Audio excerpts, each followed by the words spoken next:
There's this some kind of a funkiness which defines Mississippi, which I don't think we can ever quite get Mississippi too shiny and polished, right? The funk continues to come through, and that's one of the things I think that when people come down here, that it looks different, that things are not necessarily always in the best order down here.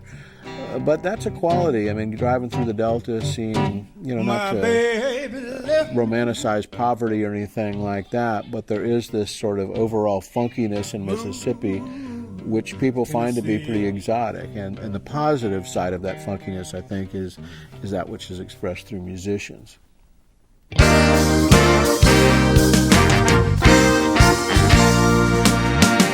Blues is the original American art form from humble roots. It has shaken souls from Memphis to Chicago and Finland to Japan. Have you ever noticed in every town, in every state, have a side of town that everything take place? My name is Grady Champion, and I want to take you back to where the blues began and where the blues are most definitely still alive.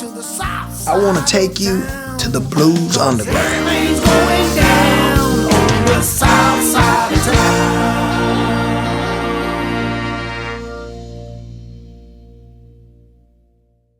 Welcome to Blues Underground with Grady Champion, ladies and gentlemen, here at the Underground 119 in Jackson, Mississippi, bringing you the blessed blues from around the world with the one and only, ladies and gentlemen, blues man Stevie J. Look out!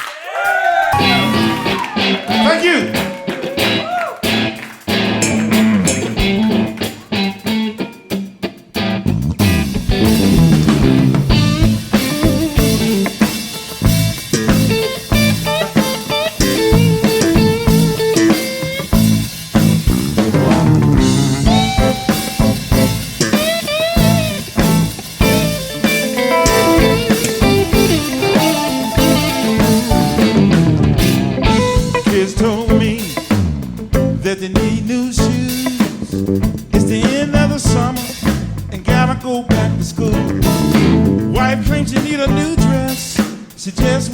The best.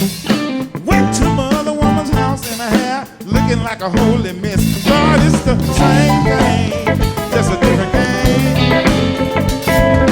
No, what you're doing is the main thing.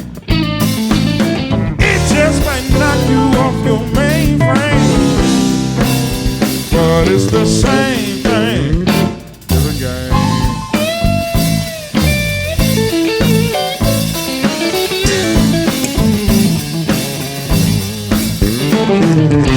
September 11th, oh, what a tragedy.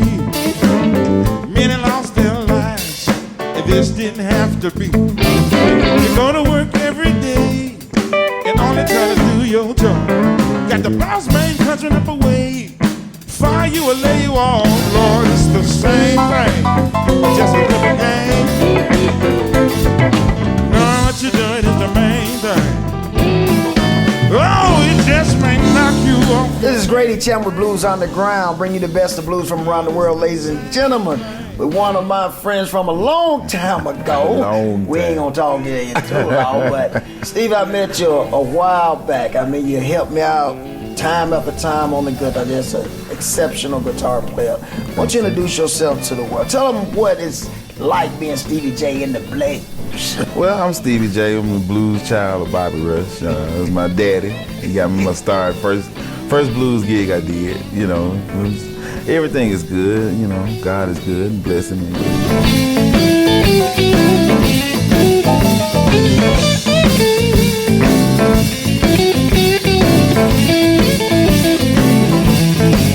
I was standing at the station with a ticket in my hand.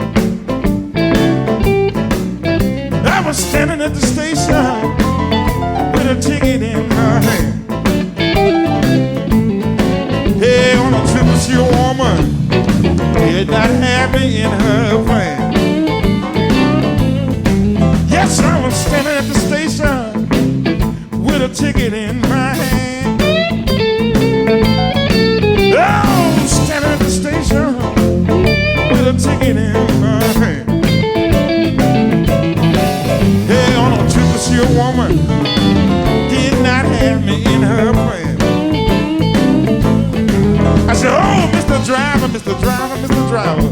Can you tell me where my baby stay? Oh, Mr. Driver, Mr. Driver, Mr. Driver, can you tell me where my baby stay? Driver said that girl find another man and move right on away. So my baby one morning, she was walking on down the street. Oh, so my baby one morning, she was walking on down the street. Yeah, she was looking so good, my poor heart skipped a beat. Stephen!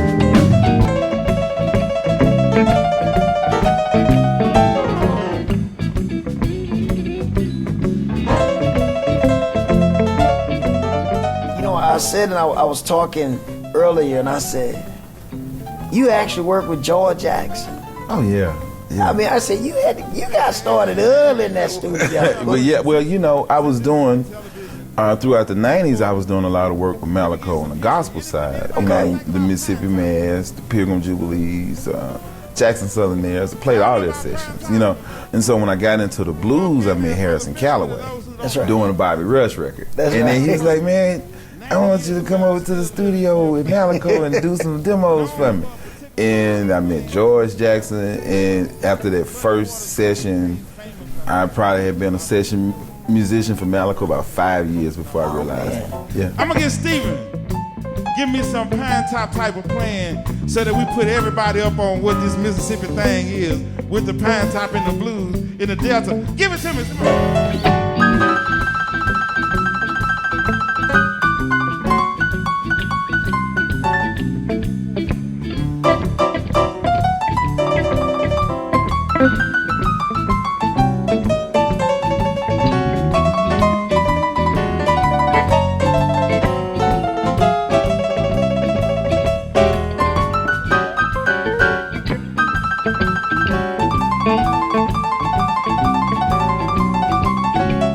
Now, when you first started, could you remember how old you were when you first started playing the guitar? Guitar? When you wanted to just grab that thing and make it yours? Oh man, ooh, early. Early. See, the thing is, my whole family, you know, played. Musicians. My grandmother played guitar. My daddy played guitar. My oldest brother played guitar. Patience. And my youngest brother is one of the baddest bass players in the city.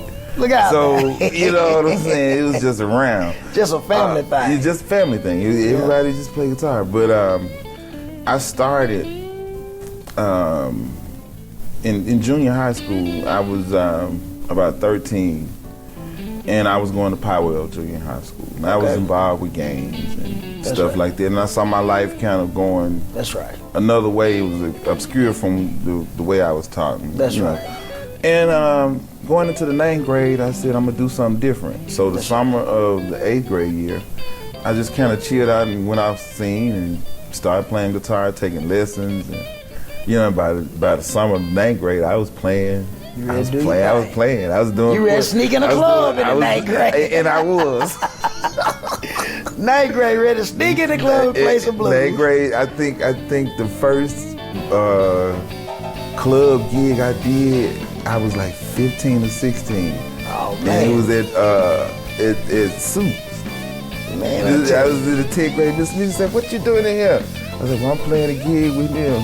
He was like, "You come and sit me back." It's time to play. Right, it's time to play it on the break. So Soups, I tell you. Yeah, he was my band director at Callaway. At Callaway.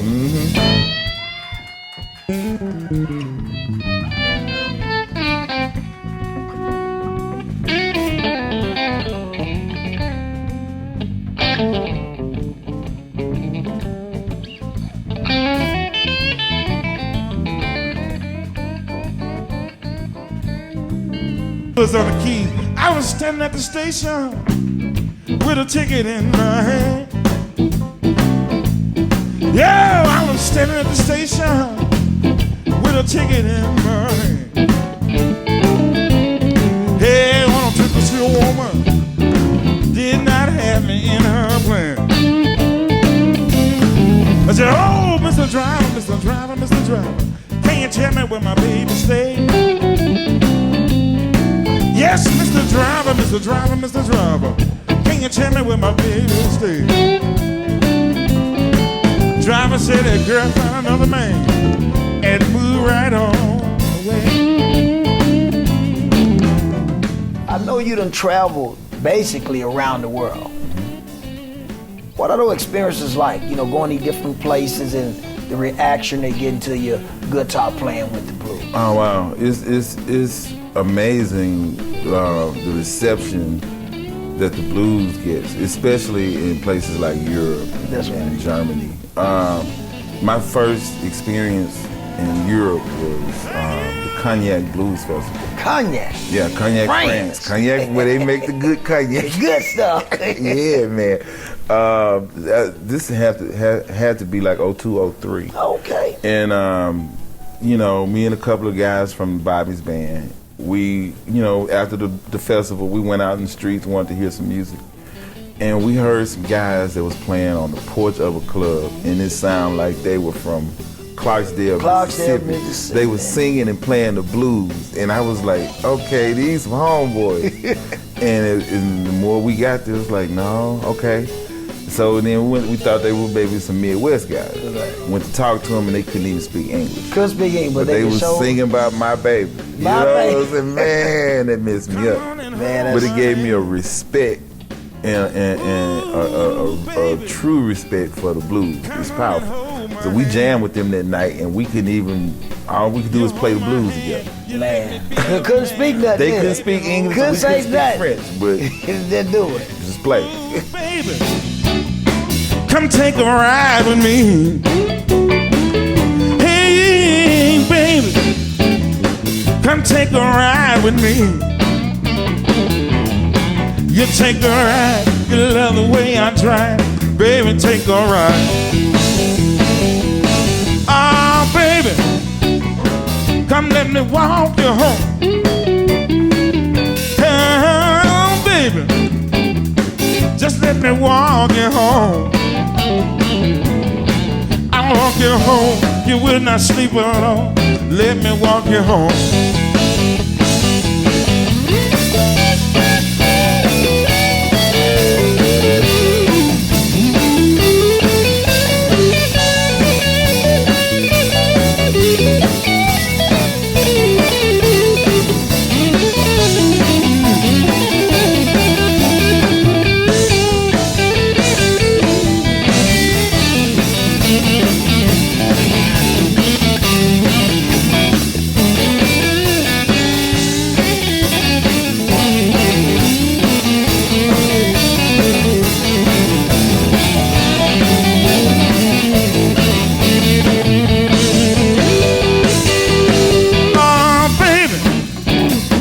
Come take a ride with me. Oh, baby, come take a ride with me. You take a ride, you love the way I drive. You know, the blues is conveyed in many ways in Mississippi. And also, you know, the South Mississippi has a little bit different tradition. It wasn't as affected by the Delta blues as other parts of the state.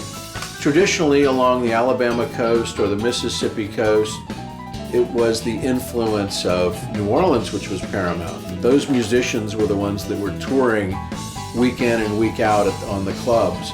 And so, yeah, people were familiar with Delta blues, but there's also a much broader range of music, you know, which typifies that area.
Did it ever bother that you kind of went to the blues, or did she accept Yeah, it? she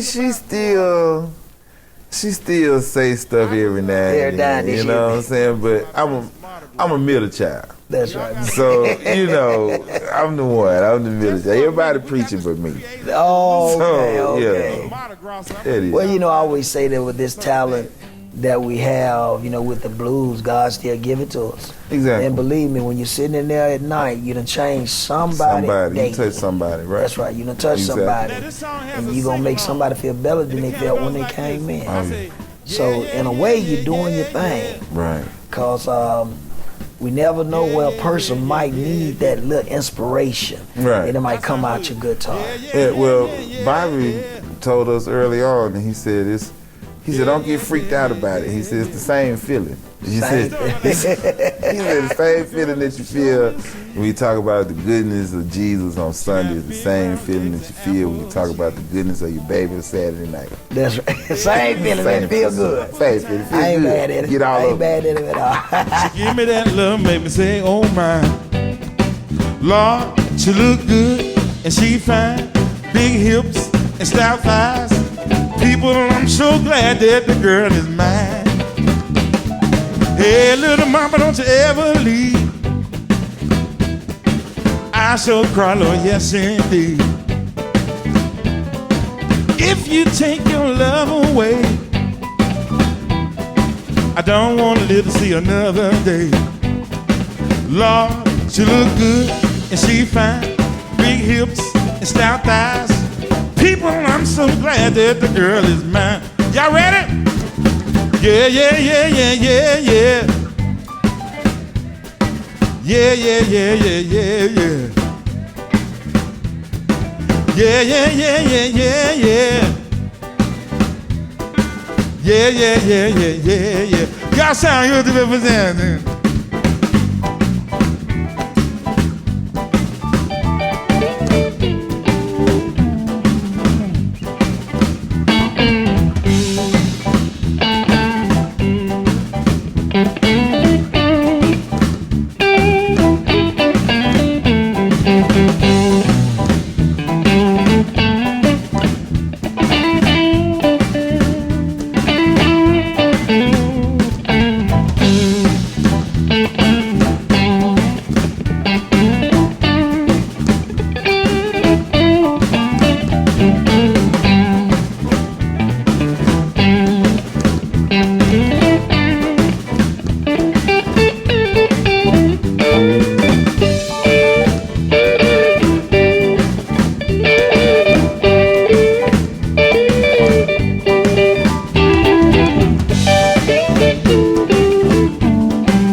Lord, she look good and she fine.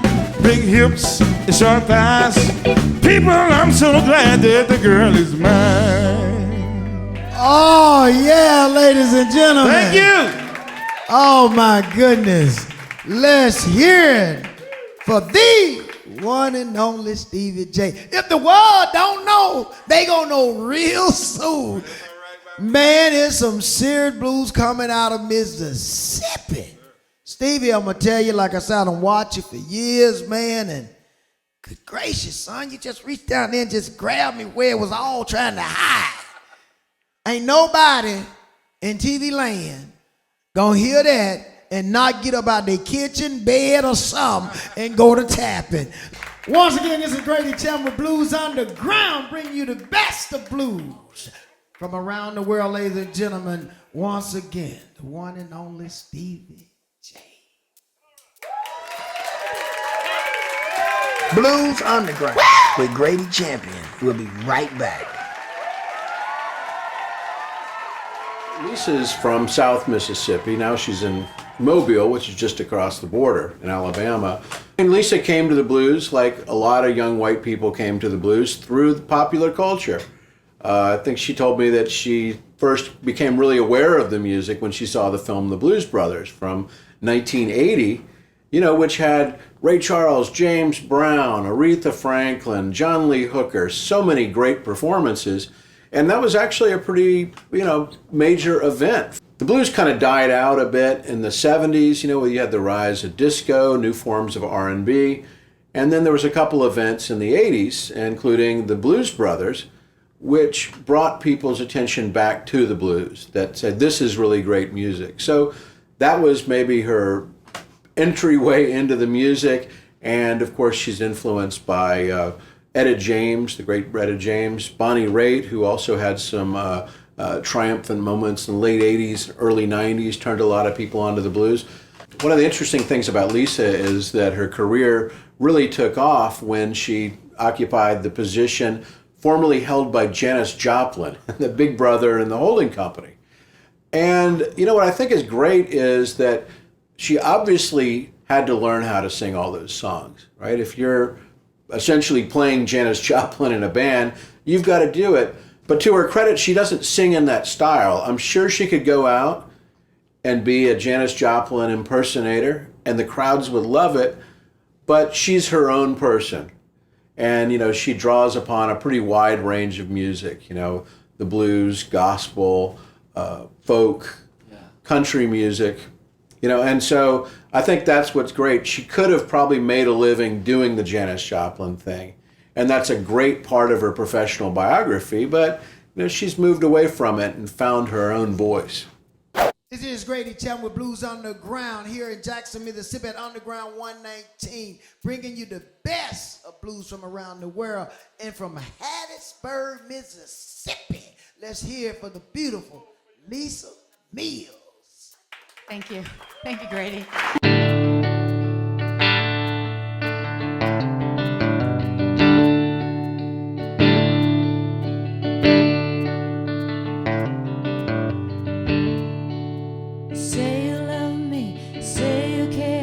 But I don't know what to believe.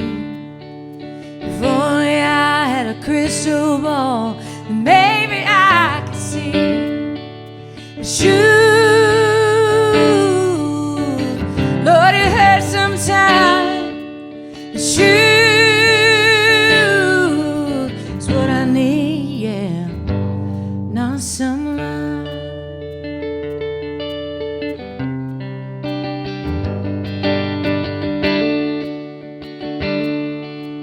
Asking for commitments that you never keep.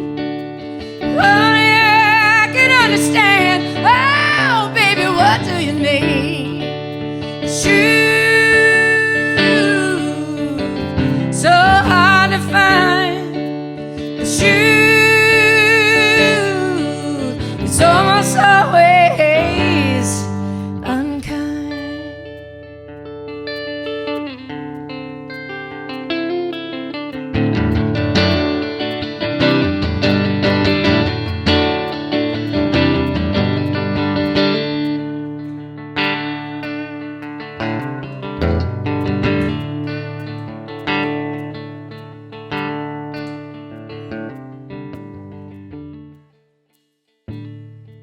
This is Grady Chapman with Blues Underground here in Jackson, Mississippi at Underground 119 with the lovely Miss Lisa Mills.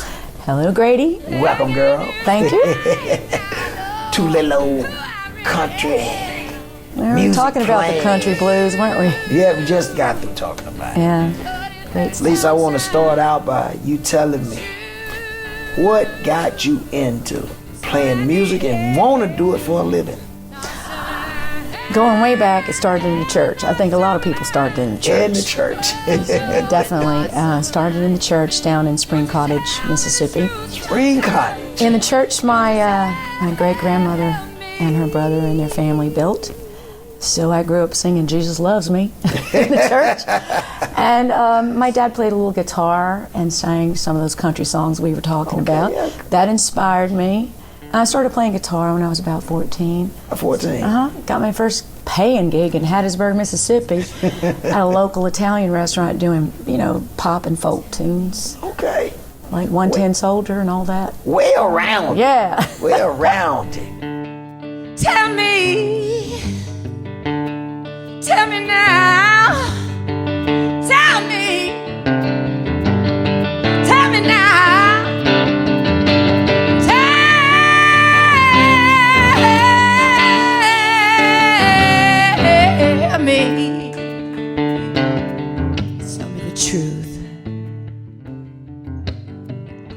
once in your life. Come on, baby. The truth.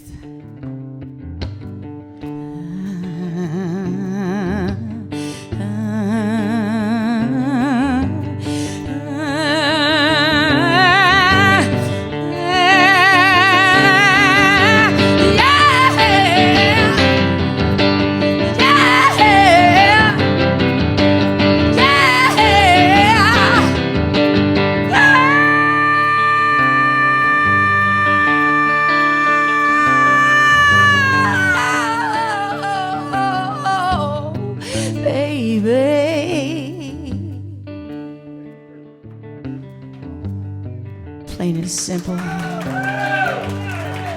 truth.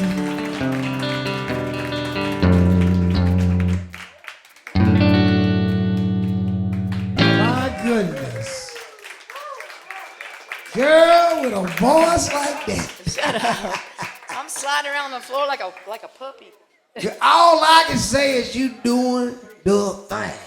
Thanks. I know a lot of the world have heard that voice, but we're going to show it to a lot more. Okay. And I want you to take a minute and tell me a little about Josephine. Josephine was made in 1947. She's an Epiphone.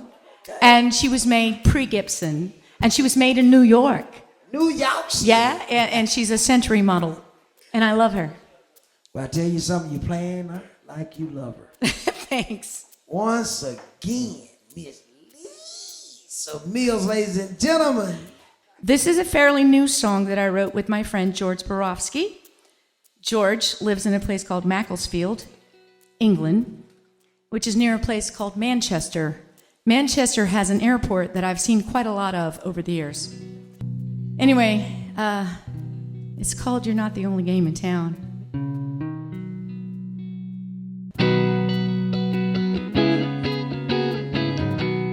I got a call from friends in Virginia. You've been asking if I'm okay. I'll be alright, you see. There's no emergency. You're not the only game in town. Don't talk to me like I'm a beginner. This ain't my first day at school. No. Now tell me, I can hear that blues creeping into your music.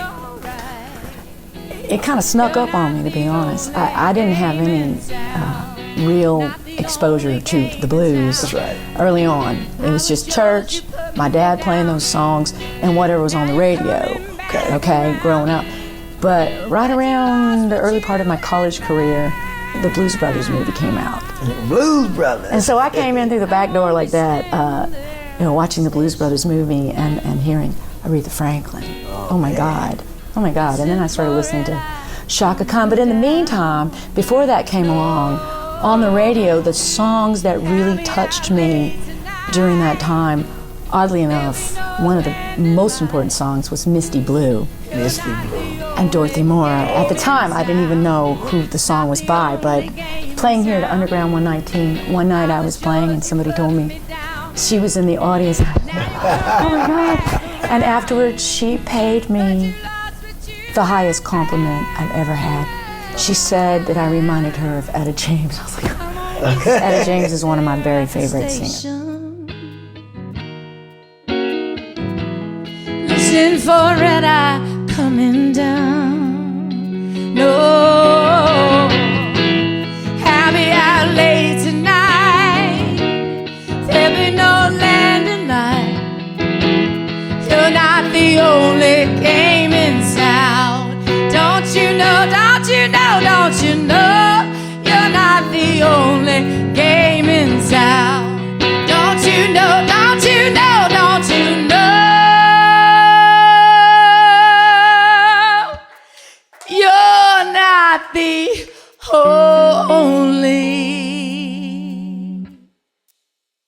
game in town.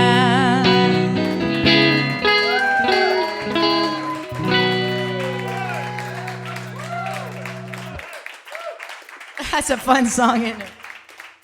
See, my friend George knows my romantic history. So that's a true story he wrote about. Here we go. Here's a song that I wrote in a fit of pique, P-I-Q-U-E, and frustration. And it's the one I told you about, Grady, that I finished writing in the studio when I recorded Tempered in Fire. It's about a certain somebody who really is a real life person who heard it somewhere probably. This song was used for the Beau Rivage Casino commercial last year for several months. Yeah. Goes like this.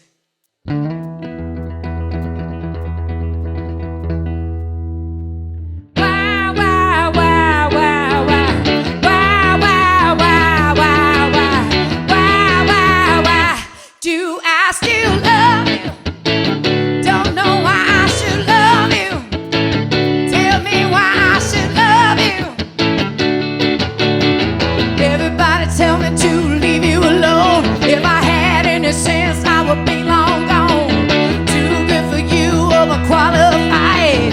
I keep falling for the big brown eye, and I love you. Baby, I still love you.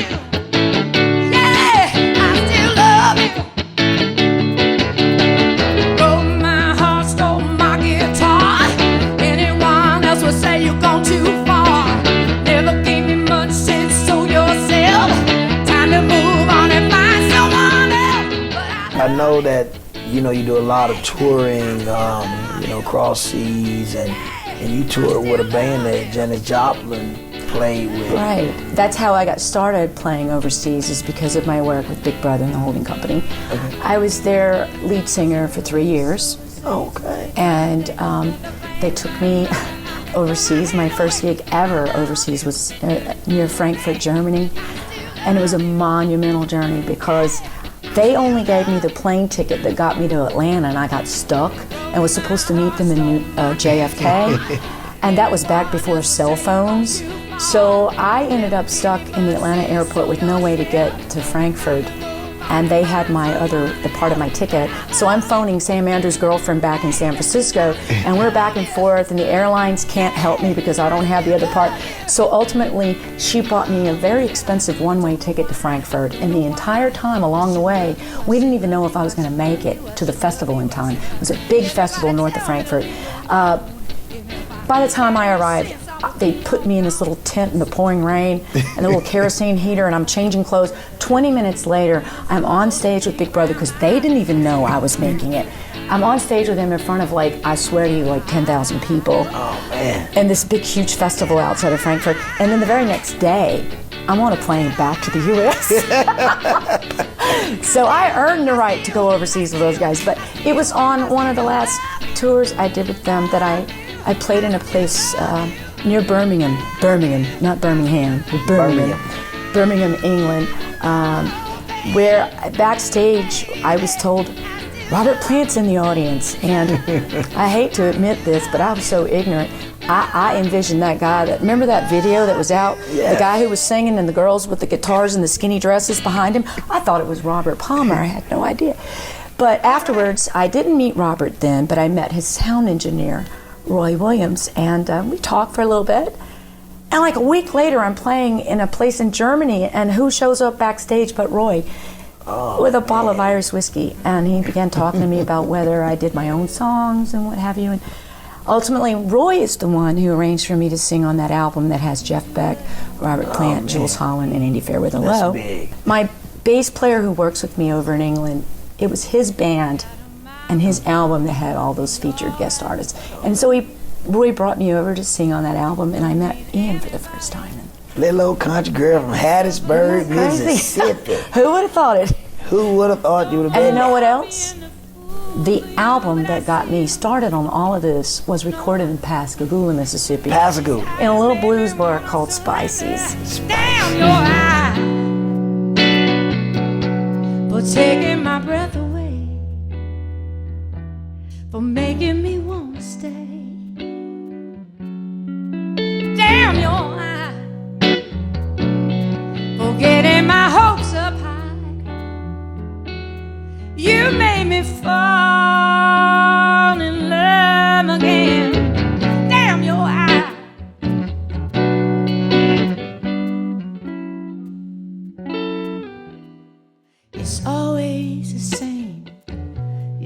have to change. Somehow you never do. I believed all your lies, the look in your eyes. You made it all seem true. I guess I see what I want to see. Is it my heart just deceiving me? And with that look I know so well, I thought of me. Well, you know, I think what's great about Lisa is she gives it all she's got when she performs, right? That her influences are Bonnie Raitt, Etta James, Janis Joplin, right? That would be something about them that it's, you know, that they're just delivering these incredible, powerful performances, you know, and it's not all histrionics or drama. I mean, Lisa's, you can tell when she's singing her song, you know, she's really feeling it. Damn your eye.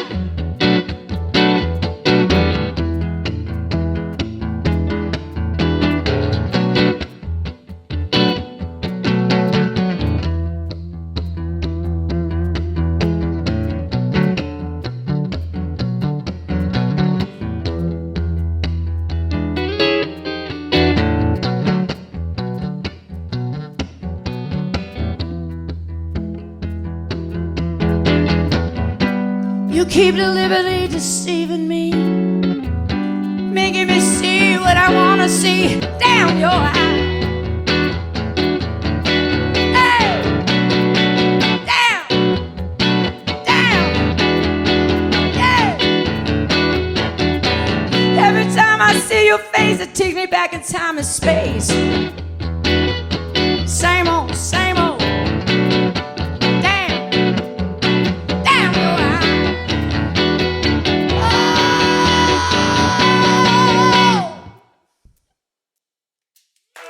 Oh my goodness.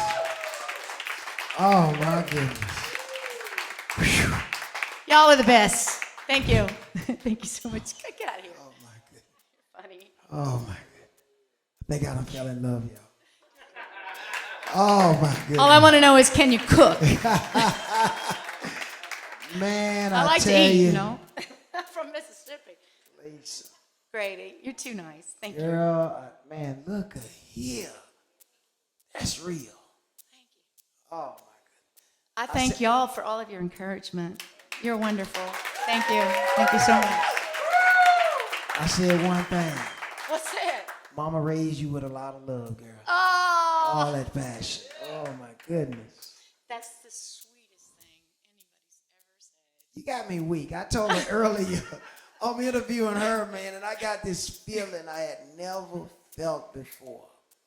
It was crazy. I can't even describe it. I just know it just happened. It's the Cherokee blood. That Cherokee blood.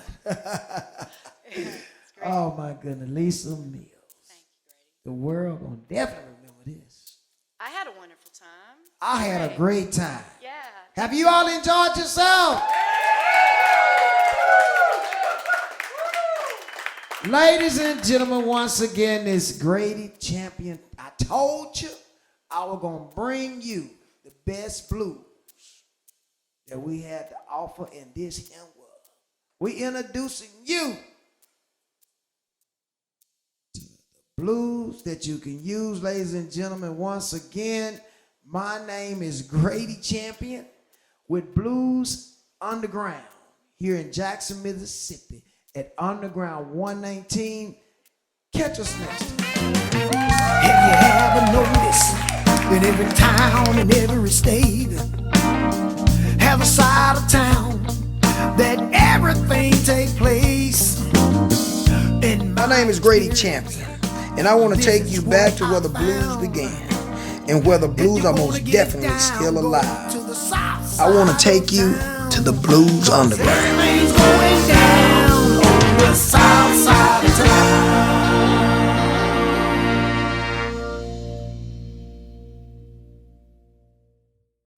Hi, this is Castro Coleman, and I'm sitting here, Blues Underground, with my friend Grady Champion today. Can't wait to hear the news and the blues of Grady Champion.